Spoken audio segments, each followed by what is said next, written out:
ఒకరోజు రాయగడ నగరంలో బాలదూర్ కార్తీక్ అతని చిలిపి స్నేహితుడు మున్నా ఇద్దరూ సెల్ఫీలతో భరించలేని ఓ వెలితిని అనుభవిస్తూ కూర్చున్నారు. కార్తీక్, రా మున్నా, మనం ఏదైనా లైఫ్లో ఒక్కసారైనా బీచ్కి వెళ్ళాలిరా. ఈ ఫేస్బుక్లో రోజూ కూర్చున్న వాళ్ల సెల్ఫీలు చూస్తే మన ఊపిరే ఆగిపోతున్నది.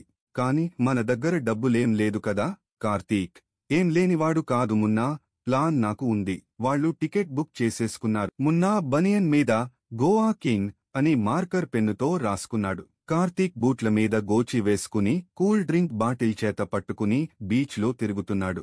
చివరి రోజు బీచ్ దగ్గర సెల్ఫీ తీసుకుంటూ మున్నా మొబైల్ నీటిలో పడేశాడు. బాలదూర్, కార్తీక్, మున్నా ఇద్దరూ గోవాలో ఏదీ చూడలేదు, ఏదీ ఫీల్ కూడా కాలేదు.